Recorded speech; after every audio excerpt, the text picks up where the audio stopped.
정빈아, 응? 요 며칠 응. 우리나라 시장이 꽤 많이 떨어졌어. 그래? 이거 봐봐. 이게 뭐야? 이게 종합주가지수인데 응. 연속으로 좀 많이 빠졌지. 응.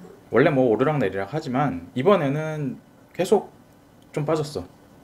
그리고 특히 삼성전자가 좀 많이 빠졌지. 요 며칠. 사야지 그럼. 뭘, 샀어? 뭘 사? 사야지. 떨어질 때 사라며. 떨어질 때? 어. 떨어질 때 뭘 사? 떨어질 때 어떤 거를? 제 생각해 놨던 거를 사야지. 생각해놨던 거를? 응. 얼마나 사야 돼? 얼마나? 어. 뭐 가지고 있는 현금이 있을 거 아니야. 얼마 있어? 좀 있어. 그걸 사야지. 그걸 다 사 오늘? 다 샀어야 돼? 다 산다기보다 얼마를 샀어야 돼 그럼? 너 맨날 뭐 나한테 뭐라고 많이 하잖아. 샀어! 막 그러고 나한테 전화하면 그지? 사사! 샀어야지! 그래서 얼마 사야 돼 그러면? 얼마 사야 될까? 내가 너한테 물었잖아. 얼마 사야 되냐고. 아니 그게 머릿속에 있을 거 아니야. 머릿속에- 내가 이렇게 떨어졌을 때 얼마를 사겠다. 그러니까 전체적인 오더는 네가 하지만 구체적인 계획은 내가 갖고 있어야 된다. 그렇지. 그런 거야? 난 떨어진지도 몰랐어 지금. 이게 며칠 떨어졌잖아. 근데 요 며칠 사이의 하락은 사람들한테 꽤 공포감을 많이 심어줬나 봐. 왜? 왜냐면 우리나라 그 시총 최상위 대표주들이 반도체잖아. 반도체라고 하면 어떤 기업이 생각나? 삼성전자. 맞아. 삼성전자. 그리고 SK 하이닉스야. 응. 이 두 개가 요 며칠 사이에 꽤 많이 빠졌어. 그 시작할 때부터 그냥 왕창 빠지고 시작하는 걸 갭으로 뺀다 그러거든. 그렇게 갭으로 며칠을 연속으로 빠졌어. 그래서 사람들이 반도체가 빠지고 우리나라 증시가 빠지고 이제 외인들이 많이 좀 팔고 나갔거든. 그래서 증시가 무너지는 거 아니냐, 본격 조정이 오는 게 아니냐, 뭐 이러면서 최근에 소음이 많았지. 특히 오늘 소음이 굉장히 많았던 것 같아. 뭐 여기서 더 빠지면 안 된다. 뭐 지수의 지지선은 몇 포인트다. 여기서 밀리면 어디까지 밀린다. 이런 거 많이 얘기하더라고 오늘. 근데 내가 이렇게 오빠가 주식은 멘탈 싸움이고 약간 철학. 철학적인 그런 거잖아. 근데 철학적인 게 사람의 생각이 들어갈 수밖에 없잖아. 그렇지. 철학이 생각이지 다. 그러니까 이런 시장이 있을 때 사람들이 흔들리고 막 주가가 떨어지고 외인들이 팔고 막 이럴 때 진짜 소량만 갖고 있는 사람들은 얼마나 더 쫄리겠어. 소량만 갖고 있는데 왜 쫄리지? 소액을 갖고 있으니까 더 많이 흔들리는 것 같지 자기 눈에는. 자기 전 재산이 소액인 그게 전 재산인데 거기서마저도 흔들리니까 힘들단 말이지. 힘들지. 그러면 사람들이 더 안 사고 더 팔 것 같아. 그래? 뭐 그럴 수도 있지. 근데 너가 좋은 얘기를 한 게 오늘 이거 빠지고 반도체 빠지고 그러니까 별의별 방송이 다 나오더라고. 내가 점심시간에 이렇게 봤어. 그러니까 이게 왜 빠졌는지 시황 진단.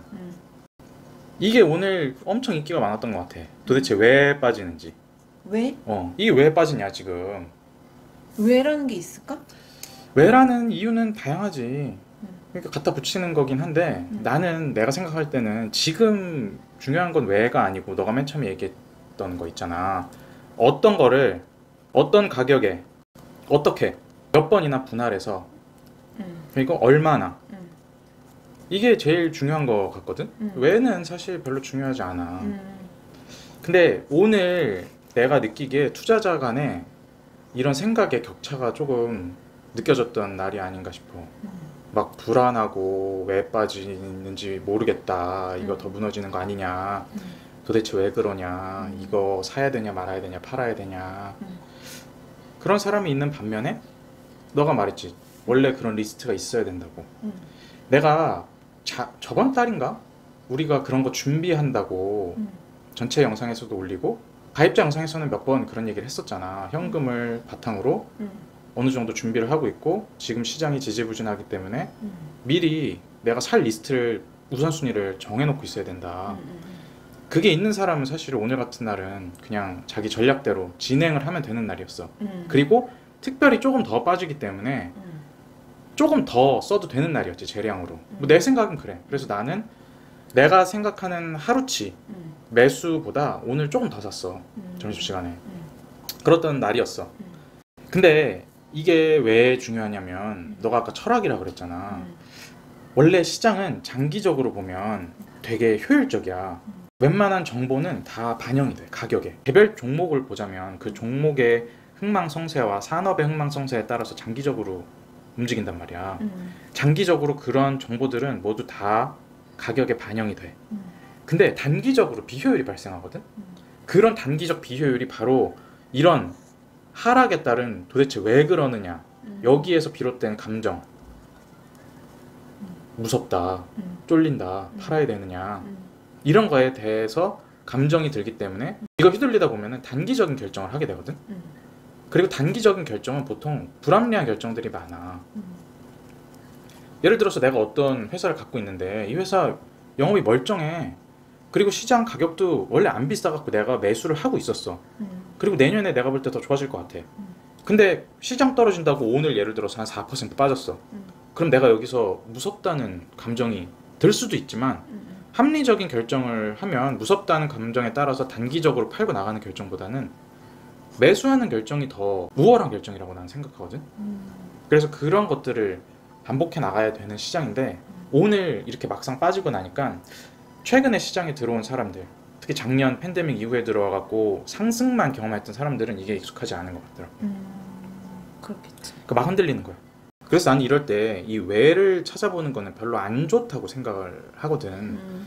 왜냐면 이 왜, 시황 진단, 왜라는 거를 하게 되면 되게 자꾸 큰 거를 보게 돼.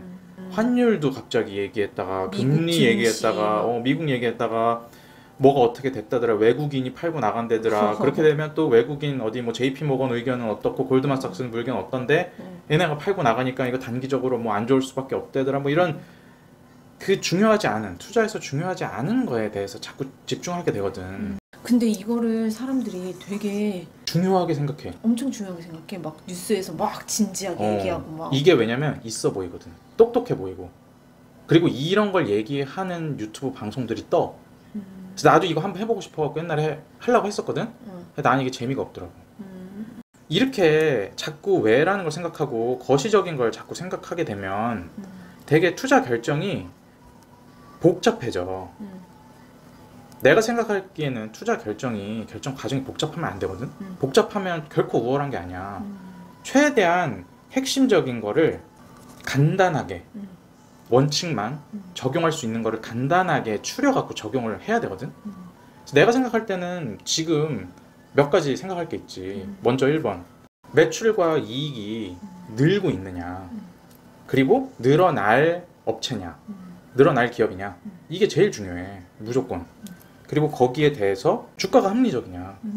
만약에 지금 주가가 합리적이다, 매출과 이익이 늘어나고 앞으로도 늘어날 것 같은데 주가가 합리적이다 라고 그 결정이 됐으면, 내가 그렇게 확신을 했으면 떨어지면 무조건 사면 되는 거야. 이거는 그러면 자동적으로 되잖아. 떨어지면 산다. 입으로 얘기하는 거랑 실제 투자해서 하는 거랑 똑같이 연결이 돼야 돼. 그리고 여기에 더해서 요것만 하면 사실 조금 부족해. 3번은 그럼 내가 평소에 현금을 얼마나 운용하고 있느냐, 그리고 현금이 없을 때는 리밸런싱을 해야 되는데 내가 내 포트폴리오에 순위를 매겨놓고 있었느냐, 사고 싶은 거에 쇼핑 리스트를 내가 이거에 1, 2번에 근거해서 추려놓고 있었느냐, 이게 되는 거지. 그리고 하나 더 가자면 비중을 생각을 미리 해놨어야 되고, 이게 생각이 돼 있어야지 오늘 같은 장에 충분히 대응이 되는 거야. 반도체도 똑같아. 내가 그 가입자 영상에도 한 2주 전에도 얘기했고 어제도 우리가 글을 올린 것 같은데 그랬잖아. 내가 원하는 가격이 있어. 미리 생각을 해놔야 돼. 반도체 다운 사이클이 들어가면, 아니면 반도체 가격이 빠지기 시작하면 이 정도 가격에서는 내가 살 수 있겠구나. 합리적인 근거가 있어야지. 하다못해 PBR 밴드 같은 거를 그려놓고서라도 이 하단에 오면 사겠다는 거라든지. 그리고 이것도 마찬가지로 주가가 합리적이라고 결정을 했으면 지난 1월 달에 우리가 빠져나올 때처럼 너무 비싸서 빠져나온다 라는 결정도 되는 거고. 내가 볼 때는 이게 핵심이야. 이것만 가지고 있으면 오늘 같은 날도 대응이 되고 주가가 너무 높은 날도 대응이 되고. 그래서 너가 그런 말 했을 때 샀어? 라고 얘기했을 때 나 오늘 샀어. 근데 몰빵하지 않았지. 옛날 같으면은 많이 떨어지면 갖고 있는 돈 다 때려박았을 테지만. 왜? 뭘 왜요? 다 샀어야지. 아니 다 사도 되고 다 사고 만약에 내가 원하는 가격이 충분히 왔다라고 하면 다 사도 되는 거고. 근데 나는 내 성향상 그렇게 안 되더라고. 나는 굉장히 분할해서 사는 편이야. 2020년 3월에도 그랬고 내가 갖고 있는 돈을 막 60개, 70개, 80개 쪼개갖고 매일매일 썼어. 2000년 3월에도 그랬어. 우리 옛날 그 영상들 보면. 왜? 그게 더 좋아? 나는 매일매일 내가 뭐를 하고 있다고 생각을 하는 게 훨씬 스트레스가 덜 받아. 이건 개인의 각자 방법이야. 근데 내가 아니 그렇게 하는 게 수익률이 더 좋냐고. 수익률은 장기적으로 그게 더 안 좋을 수 있어도 내가 스트레스 안 받는 게 수익률이 장기적으로 훨씬 더 좋지. 내가 스트레스 받는 방법은 유지할 수 없는 방법이야. 사람의 성향이 바뀌지 않기 때문에. 내가 아는 분 중에 한 분은 투자를 굉장히 잘하시는 분인데 그분은 분할 매수 안 해. 그냥 한 방 아니면 몇 방에 나눠서 그냥 다 꽂아. 오, 내 스타일이다. 그리고 견뎌. 근데 그분은 그런 승부사 기질이 있고 비중을 태우는데 탁월한 재능이 있는 거야. 근데 나는 그렇지 않아. 나는 되게 일반적이라서 사람의 뇌가 뭔가 어려운 일을 만나면 내가 뭐를 자꾸 해서 해결하고 싶어 하는데 그런 해결책으로 자꾸 샀다 팔았다 하는 거 대신에 나는 내가 원하는 쇼핑 리스트를 매일매일 사는 걸로 해소를 하는 거지. 근데 나도 내 방식대로 해도 괜찮다고 생각을 해. 좀 느리지 그럼. 느리다고 볼 수 없어. 왜냐면 그 방식으로 내가 할 수 없기 때문에. 그거는 느리다 빠르다의 개념이 아니야. 내가 할 수 있는 한 지금 최선을 다하고 있는 거니까.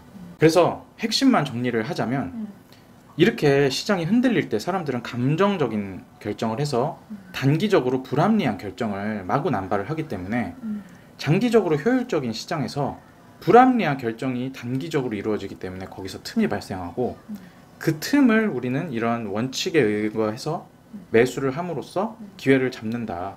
이런 전략으로 계속 우리는 투자를 하고 있다. 그래서 이렇게 생각을 하면 우리는 떨어지면 떨어질수록 네. 좋다. 네. 오늘 실제로 내가 살려고 한 주식이 네. 엄청 떨어졌거든. 네. 그래서 아주 기분 좋게 담았어. 네. 뭔데?